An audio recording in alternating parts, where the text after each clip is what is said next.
ನಿಮ್ಮ ಜಾತ್ರೆಯಲ್ಲೇ ಪರಿಚಯಿಸಿದ ವ್ಯಕ್ತಿಗಳು ನಾಡಿನ ಉದ್ದಗಲಕ್ಕೂ ಹೇಗೆ ಪರಿಚಯ ಆದರು ಅಂತಂದರೆ, ಸುಮ್ಮನೆ ನಮ್ಮ ಪಕ್ಕದ ಹಳ್ಳಿಯ ಕುಣಿಕೇರಿಯ ಹುಚ್ಚಮ್ಮ ಇವತ್ತು ರಾಜ್ಯ ಪ್ರಶಸ್ತಿ ತೆಗೆದುಕೊಳ್ಳುವವರೆಗೂ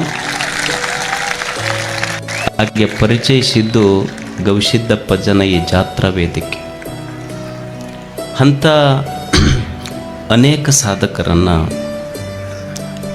ಈ ವೇದಿಕೆ ಪ್ರತಿ ವರ್ಷ ನಿಮ್ಮ ಕಣ್ಣು ಮುಂದೆ, ನಿಮ್ಮ ಮನದ ಮುಂದೆ ತಂದು ನಿಲ್ಲಿಸ್ತದೆ. ಈ ವರ್ಷ ಈ ನಿಮ್ಮ ಜಾತ್ರೆಗೆ ವಿಶೇಷ ಸಾಧಕರಾಗಿ ಇಲ್ಲೇನು ಎಲೆಕ್ಷನ್ ನಡೆದಿದೆ, ನಾಮಿನೇಷನ್ ಇಲ್ಲ, ರೆಕಮೆಂಡೇಷನ್ ಅಂತೂ ಮೊದಲ ಇಲ್ಲ.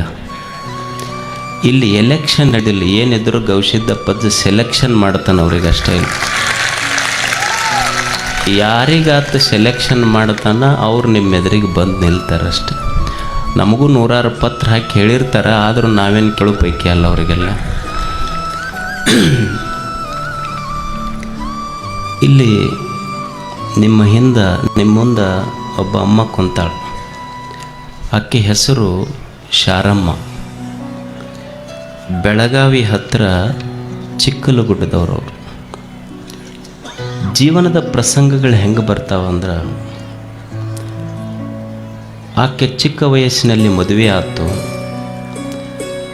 7 ತಿಂಗಳ ಮಗುವಿಗೆ ಆಕೆ ಗರ್ಭವತಿ ಇದ್ದಾಗ ಯಜಮಾನ್ ತೀರ್ಕೊಂತಾನ. ಗಂಡ ತೀರ್ಕೊಂಡ ಮೇಲೆ ಆಕೆಗೆ ಮಗ ಹುಟ್ಟತಾನೆ. ಮಗನ ಜೀವನಕ್ಕೆ ಏನು ಮಾಡಬೇಕು, ಹೊಲ ಇಲ್ಲ, ಇದ್ದೊಂದಿಷ್ಟೇನೋ 1 ಎಕರೆ ಹೊಲ. ತಂದೆ ಸಹಕಾರದೊಂದಿಗೆ ಏನೋ ಕೆಲಸ ಪ್ರಾರಂಭ ಮಾಡ್ತಾಳೆ. ಆಕೆ ಓದಿದ್ದು ಬರೀ 3ನೇ ಕ್ಲಾಸ್. ನಿಮಗೆ ಆಶ್ಚರ್ಯ ಅನ್ನಿಸ್ಬೋದು. ನಾನು ಕೇಳಿದೆ ಅಮ್ಮಗೆ, ಆಕೆ ಒಂದೇನೋ ಕೆಲಸ ಮಾಡ್ತಾಳೆ, ನೀ ಎಷ್ಟು ದುಡಿತೀಯಮ್ಮ ಅಂತ ಕೇಳಿದೆ ನಾನು.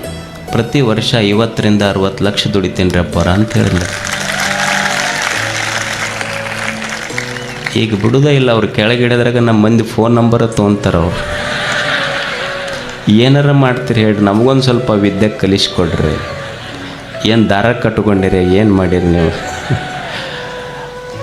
ಅಂದ್ರೆ 50-60 ಲಕ್ಷ ರೂಪಾಯಿ ಪ್ರತಿ ವರ್ಷಕ್ಕೆ 3ನೇ ಕ್ಲಾಸ್ ಓದಿದ ಹೆಣ್ಮಗಳು ದುಡಿತಾಳೆ. ಮತ್ತಕ್ಕೆ ಏನು ಮಾಡ್ತಾಳ್ರಿ ಅಂಥದ್ದಂದ್ರೆ ಕೌದಿ ಹೊಲಿತಾಳೆ. ಕೌದಿ ಹೊಲದ 50-60 ಲಕ್ಷ ದುಡಿತಾಳೆ. ಅಲ್ಲ, ಕೌದಿ ಹೊಲೆ ಅದ್ರೊಳಗೆ ಏನು 50-60 ಲಕ್ಷ? ನಮ್ಮ ಊರಾಗ ನಾವು ಹೊಚ್ಕೊಂಡು ಮುಕ್ಕೊಂಡಿವಿ, ಅದ್ರ ಹೊಲ್ದಿಲ್ಲ ನಾವು ಯಾರು. ಅಂಥದ್ದೇನೈತ್ರಿ ಅಂದ್ರೆ, ಅಕ್ಕಿ ಹೊಲದ ಕೌದಿ ಅಮೇರಿಕದವರು ತೊಗೊಂತಾರೆ. ಅಮೇರಿಕಕ್ಕೆ ಎಕ್ಸ್ಪೋರ್ಟ್ ಮಾಡ್ತಾಳೆ ಕೌದಿ. ಆಮೇಲೆ ನಾ ಕೇಳಿದೆ, ಅಲ್ಲಮ್ಮ ಮತ್ತು ನೀ ಅಮೇರಿಕದವ್ರಿಗೆ ನಿನ್ನ ಕೌದಿ ಕಳಿಸ್ತಿ, ನೀವು ಓದಿದ್ದು 3ನೇ ಕ್ಲಾಸ, ಮತ್ತು ಭಾಷೆ ಹೆಂಗೆ ನಿನಗಂದು? ಯಪ್ಪ, ನಾ ಇಂಗ್ಲೀಷ್, ಹಿಂದಿ, ಮರಾಠಿ, ಕನ್ನಡ, ಕೊಂಕಣಿ 5 ಭಾಷೆ ಮಾತಾಡ್ತೀನಿ. PhD ಅವರು ನನ್ನಂಗೆ ಇಂಗ್ಲೀಷ್ ಮಾತಾಡೋದಿಲ್ಲ. ಹಂಗೆ ಅಂದಿದ್ದಕ್ಕೆ ನಾ ಇಂಗ್ಲೀಷ್ನಾಗ ಮಾತಾಡಿಲ್ಲ, ಒಟ್ಟು ಕನ್ನಡದಾಗ ಮಾತಾಡಿನ ಆಕೆ ಜೊತೆಗೆ.